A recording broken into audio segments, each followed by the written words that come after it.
Fala pessoal, beleza? Trazendo para vocês mais um vídeo do canal CMF, o seu canal da matemática financeira.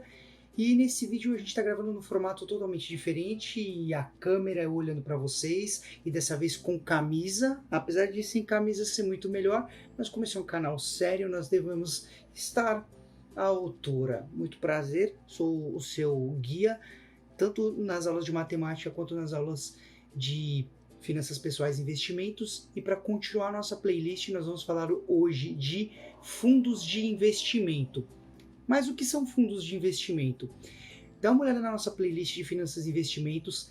Ela está seguindo uma ordem de aprendizado, onde eu começo de poupança, passo por consórcio, passo falando sobre o que é investimento, que não é debêntures, Tesouro Direto. Esses vídeos no futuro vão ser melhorados, mas hoje, o que nós temos hoje, até pelo tempo, pela dinâmica do canal, a gente ainda está crescendo e hoje vamos falar de fundos de investimento. Muito se fala de fundo de investimento, mas o que eles são? Vamos excluir os fundos de investimento imobiliário, os FIIs, que esses eu já falo bastante aqui no canal. Vamos focar no fundo de investimento, aquele que o teu banco às vezes te oferece.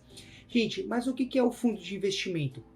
Eles são produtos financeiros e eles cresceram muito nos últimos anos, aí varia um pouco, às vezes cai, às vezes aumenta, e eles acabam sendo uma alternativa de investimento. Mas vamos entender o que eles são na verdade.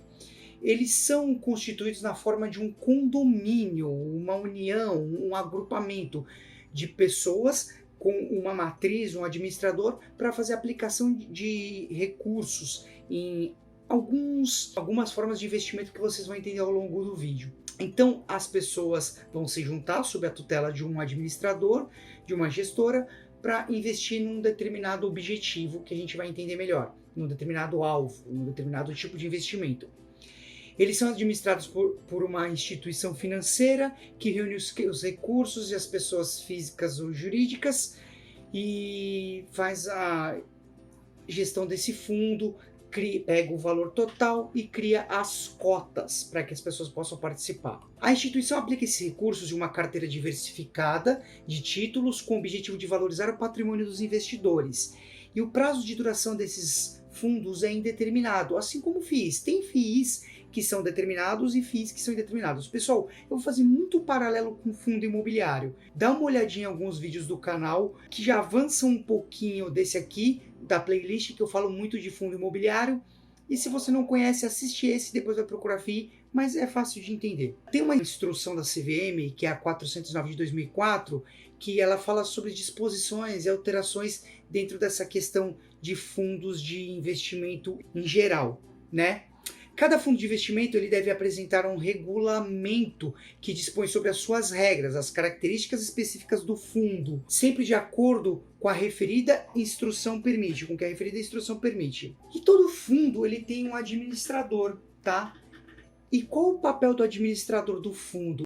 O administrador ele tem por responsabilidade tornar ciente aos investidores como funciona o fundo, em que é investido, quais são os riscos inerentes a esse fundo, os benchmarks, os possíveis ganhos, todo o risco envolvido na ação, na aplicação dos recursos, tá? Esse gestor, esse administrador, ele tem uma remuneração. O administrador do fundo ele cobra uma taxa de administração anual, apurada diariamente e paga mensalmente. Em alguns casos, dependendo do tipo de fundo, o administrador recebe ainda uma taxa de performance. A taxa de performance é a remuneração extra vinculada a um percentual mínimo de rentabilidade do fundo. É muito importante guardar o termo assinado pelo investidor. Gente, é assim, o administrador ele tem que controlar os fluxos, controlar os números, ter ciência de todos os investidores, vocês vão ver barulhos aí de moto, etc. passando. E o administrador, ele é o responsável por gerir esse fundo, ele geralmente cobra a taxa de administração, como vocês viram aí, mensal, anual, tem que ver dentro do regulamento do seu fundo quando você assina o contrato. Eu vou dar um exemplinho até pessoal da minha esposa. Pessoal, e existe também a taxa de performance. Por exemplo, se você investe num fundo DI, que eu já vou falar mais para frente o que é, a taxa de performance dele é o CDI. Se ele supera o CDI, ele foi melhor, então você tem que pagar uma taxa de performance para o administrador, geralmente tantos por cento acima do que ele ficou do CDI, tá? Leiam sempre o regulamento do fundo. O fundo de investimento, como eu falei para vocês, tem algumas instruções, e a instrução da CVM, da Comissão de Valores Imobiliários, a 409, ela passou a classificar os fundos de investimento conforme a composição do seu patrimônio. E o que eles podem ser? Tipo assim, todo fundo deve conter em seu nome a indicação da classe a qual pertence, tá? Por exemplo, ele pode ser um fundo de curto prazo, um fundo referenciado, um fundo de renda fixa, ações, um fundo cambial, um fundo multimercado e um fundo de dívida externa, tá? Então, curto prazo, referenciado, renda fixa, ação, cambial, dívida externa e um fundo multimercado. E você tem algumas subcategorias, né, com objetivos específicos que vão além dessas categorias que eu falei para vocês.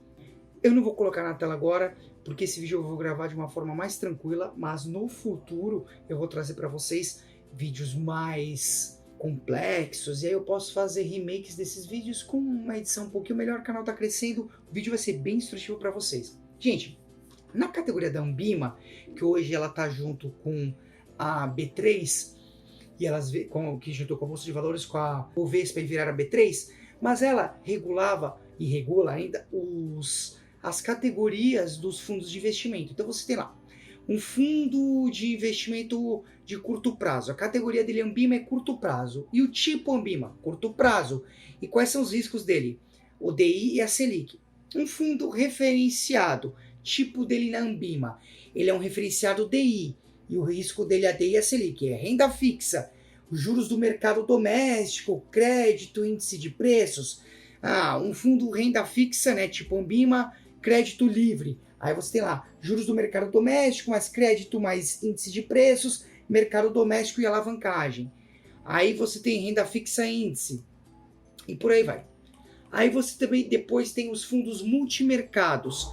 Aí eu vou colocar o tipo Anbima, a categoria Anbima multimercado, tipo Anbima, multimercado macro, multimercado trading, multimercado multiestratégia, multimercado multigestor, multimercado juros e moedas, multimercado estratégia específica, multimercado balanceado, multimercado capital protegido.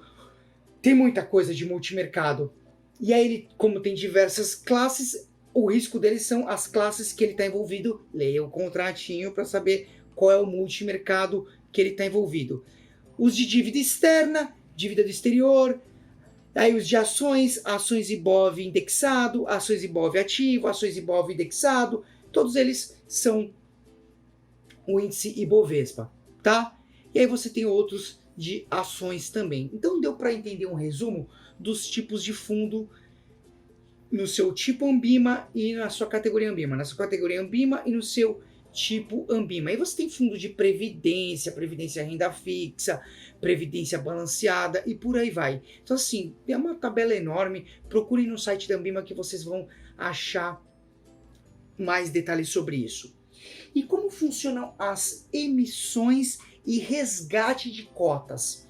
Quando o fundo é constituído, determinamos a partir de um patrimônio líquido inicial a quantidade de cotas e o valor de cada uma. Ou seja, ele foi constituído com 1 bilhão. Você pega 1 bilhão, divide entre cotas e essas cotas vão ser vendidas para o público que quiser participar desse fundo.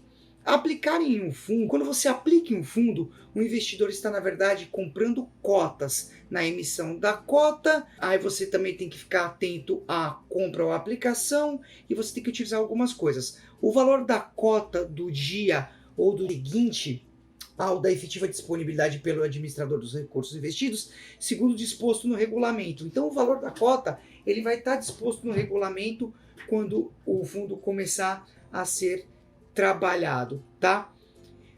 E o regulamento ele tem que estabelecer ainda o prazo entre o período de resgate e a data de conversão da cota, e entendida como data de apuração do valor da cota e do pagamento, do efetivo pagamento do resgate. Porque assim, você vendeu suas cotas, não é instantâneo no fundo, já vai vir cash na sua mão. Tem um tempo de conversão dessa cota em dinheiro. Isso tudo varia de acordo com, mais uma vez, o regimento, o estatuto e o contrato que você assinou, tá? Aí você tem as novas regulamentações que explicam sobre os fundos, a Anbima, a CVM, elas passam para vocês várias regulamentações. E quais são as vantagens de se aplicar num fundo? Só tem vantagem? Sim, para alguns casos, não, depende do seu perfil de risco. E eu vou trazer o que alguns mestres falam para vocês, Gustavo Cerbasi e outros mestres aí, tá bom? Vamos lá. Pessoal, qual a vantagem de aplicação de um fundo? Aplicar em um fundo, o investidor está confiando o seu dinheiro a uma equipe especializada para analisar o risco versus retorno de diversas oportunidades de investimento no mercado. Então, o que acontece? É isso que se atribui a todos os fundos de investimento. Talvez a principal vantagem, o principal atrativo de um fundo. Gente, para a gente começar a investir em ações, a gente tem que estudar, tem que entender.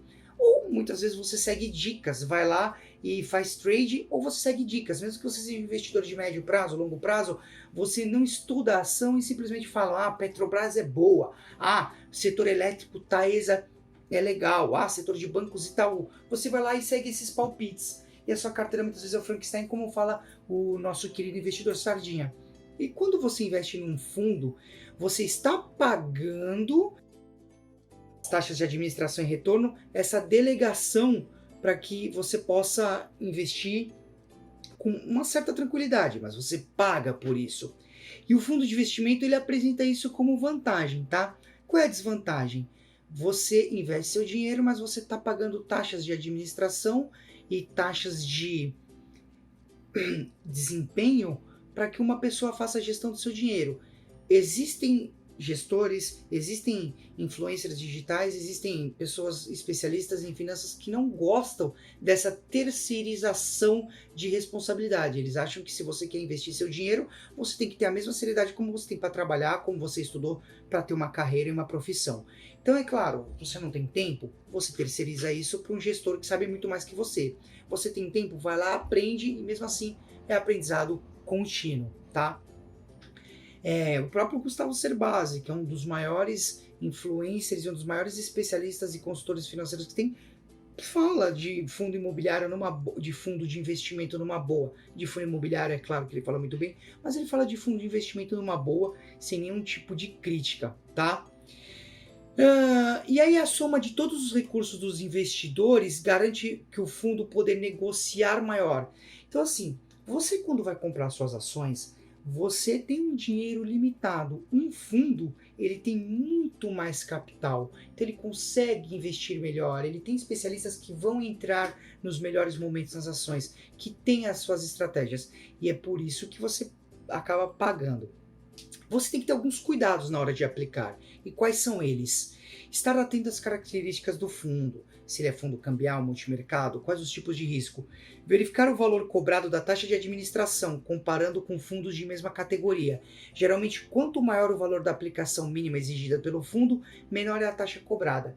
Verifique, porque cada banco tem seu fundo DI, fundo multimercado, fundo cambial, corretoras, outras instituições. Verifique entre seus pares qual é o melhor fundo. A XP, que ela costuma ser uma boutique de investimentos, um shopping de investimentos, outras corretoras são, mas a XP é maior. Então ela tem lá os vários fundos, as suas taxas, os seus ratings e o que cada um cobra. E vá no seu banco também de confiança, ver de repente você tem alguma vantagem para você ter conta lá no banco, tá? Verificar a taxa de performance, essa daí costuma ser um pouquinho mais alta. Verificar quando ele bate a performance. Verificar se o administrador define um valor de aplicação mínimo inicial, um valor para movimentações, essas tais taxas de carregamento, novas aplicações ou resgates e um saldo mínimo residual para a manutenção dos recursos do fundo. E levantar informações sobre o fundo, investigar melhor, saber quem são os gestores e os administradores. Então, como vocês podem ver, é um mercado que está até hoje. Muitas pessoas criticam, acham que você não deve terceirizar seus investimentos, assim como o consórcio, você está terceirizando para alguém juntar dinheiro por você. Mas muitas pessoas gostam do fundo. E quem não tem tempo, mas quer investir em ações, mas não tem paciência para aprender, vai aplicar num fundo de ações, onde especialistas que sabem muito mais que você vão procurar os melhores números Tem fundos melhores, fundos piores, fundos com mais resultado, fundos com menos resultado. Por exemplo, vamos dar um exemplo aqui, lembra do Alaska Black, que ficou muito conhecido lá por seu fundo que apostou em Magazine Luiza lá no começo e ganhou muito? Teve rentabilidade, mas agora na crise de 2021 ele teve um pouco mais de dificuldades. É sazonal, é renda variável. Fundos mais tranquilos, fundos mais estáveis, como fundos de renda fixa, né? Esses vocês vão poder investir neles e eles estão muito próximos de benchmarks de renda fixa, CDB, CDI, Selic, mas aí você poderia investir diretamente em... Pessoal, comparem os fundos e vamos pegar fundos mais seguros, como, por exemplo, fundos de renda fixa. No fundo de renda fixa, você vai acabar investindo tanto em, sei lá, CDBs ou CDI, como um benchmark, como Selic. Mas pensa só, são fundos mais estáveis e tem que ter uma taxa de administração. E se o gestor ficar acima do CDI ou acima da Selic, você ainda vai pagar uma taxa de administração se esse fundo a tiver. No caso de fundo de renda fixa, por que você não investe diretamente no seu tesouro direto ou no seu CDB? Fica a seu critério, mas fundos estão aí até hoje, eles não são maus investimentos, mas consórcio está aí até hoje também. Faça seus estudos, veja o que é melhor para você e veja se você tem tempo. Espero que vocês tenham gostado desse vídeo, um vídeo mais complexo do canal, um vídeo mais detalhista, com mais conteúdos. Valeu, falou, se inscreva no canal e até a próxima.